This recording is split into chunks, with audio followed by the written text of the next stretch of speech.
Good morning +2 class. आज हम Gauss theorem को ही रिवाइज करने वाले हैं। सबसे पहले गॉस थ्योरम की स्टेटमेंट करते हैं। कल मैंने थोड़ा सा आपको आइडिया दिया भी था, आज हम इसे डिटेल में करने वाले हैं। गॉस थ्योरम क्या होती है? वो थ्योरम जिसमें एक सरफेस इंटीग्रल के बारे में बात की जाती है ऑफ एन इलेक्ट्रोस्टैटिक फील्ड, जिसमें कि प्रोड्यूस करते हैं हम इलेक्ट्रोस्टैटिक फील्ड को इन अ सरफेस इंटीग्रल। एंड वो सरफेस क्या है? क्लोज्ड सरफेस होता है एस, जिसमें कुछ वॉल्यूम इनक्लोज होती है। ऑब्वियसली जब हम कोई चीज़ को क्लोज करते हैं उसमें कुछ क्वांटिटी, कुछ वॉल्यूम रह जाती है। सो एनक्लोज होती है उसमें कुछ वॉल्यूम इन वैक्यूम, या फिर उसको हम अदर टर्म्स में बोल सकते हैं कि टोटल इलेक्ट्रिक फ्लक्स जो है वो in a close surface in vacuum कितना होता है? 1/ε0 times the total charge Q contained inside S।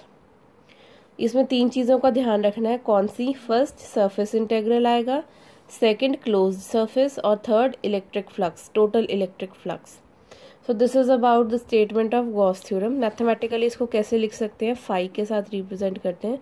Phi electric field वाला ई किसके इक्वल आता है? इंटीग्रल ऑफ क्लोज सरफेस, ये जो सर्कल डाला that represents a close surface, E dot D S. और ये किसके इक्वल है? 1/ε0 times total charge Q, total charge Q contained in that. तो जो क्लोज सरफेस है इसमें, यहाँ उसको हम क्या बोलते हैं? Gaussian surface. इस चीज़ का हमने प्रूफ करना है। प्रूफ हम हमेशा जब लेते हैं गॉस थ्योरम का, तो ये हमेशा एप्लीकेबल होते हैं स्फेरिकली सिमेट्रिक सर्फेसेस पे। सो इसके लिए हमने कंसिडर किया कि एक स्फेरिकली सिमेट्रिक सर्फेस, उसमें हमने एक छोटा सा स्मॉल एरिया एलिमेंट ले लिया, अंदर हमने एक चार्ज रखा Q, और एरिया एलिमेंट के साथ हमने यूनिट वेक्टर लिया एन कैप, जो कि हमेशा होता है perpendicular, normal towards, normal outwards.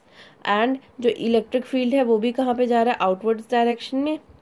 सो हमने स्टेप 1 क्या लिया? इलेक्ट्रिक फील्ड लिया, क्योंकि एक ही चार्ज है सिंगल इंडिविजुअल चार्ज के लिए। जैसे मैंने स्टेप वाइज आपको डेरिवेशंस बताई हैं वैसे ही प्रोसीड करेंगे। ई किसके इक्वल आया? Q/4πε0 r unit cap upon r square. Step 2 में हमने क्या किया? कंसीडर किया स्मॉल एरिया एलिमेंट को, ठीक है, जो कि हमारे पास था ds। सो इसको हमने क्या किया? दोनों के साथ ds के साथ मल्टीप्लाई करवाया।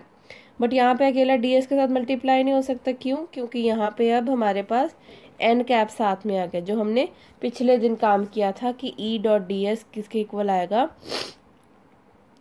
E D S cos theta के इक्वल ना। ऐसे यूनिट कैप को जब हम एक स्केलर क्वांटिटी के साथ मल्टीप्लाई करते हैं तो वो क्या बन जाता है? वेक्टर टर्म्स में आ जाती है। क्योंकि हमने यहाँ पे वेक्टर टर्म्स में लेनी थी, इसलिए हमने यहाँ पे एन कैप को भी इंट्रोड्यूस कर दिया। Then E dot D s किसके इक्वल आ गया? अब Q/4πε0 ds upon r square r cap dot n cap. अब ये unit vector into unit vector क्या होता है? 1 × 1, जो कि 1 के इक्वल होता है। ये 1 वाली वैल्यू यहाँ पे हमने पुट की, तो हमारे पास ये एक्सप्रेशन आ गया। स्टेप 4 में हमने क्या किया? अब क्योंकि ऊपर ds ले चुके हैं, डिफ्रेंसिएशन ले चुके हैं, ठीक है, तो डिफ्रेंसिएशन के इमीडिएटली बाद हम क्या करते हैं? इंटेग्रेशन लेते हैं। इंटेग्रल ले लिया हमने क्लोज सरफेस S के ऊपर, दोनों तरफ कांस्टेंट टर्म्स को बाहर निकाल लिया। अब यहाँ पे जो ds है वो क्या आएगा? Area, total surface area of sphere, वो क्या होता है? 4πr²। उसको इसमें पुट इन किया, जो टर्म्स कैंसिल आउट होती थी उनको कैंसिल आउट किया, और हमारे पास रिमाइंडर क्या बचा? Q/ε0। यही हमारी गॉस थ्योरम थी कि ये वाली जो स्टेटमेंट है वो किसके इक्वल है? 1/ε0 times charge contained in this.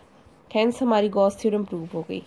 अगर यही केस हम पॉइंट चार्जेस के लिए लें तो उसमें क्या होगा? Electric field 1, 2, 3 up to so on n के लिए ये किसके इक्वल आता है? Q/ε0। इन सबको ऐड किया, रिजल्टेंट हमारे पास क्या आया? Q/ε0 के इक्वल, वेयर कैपिटल Q क्या आया?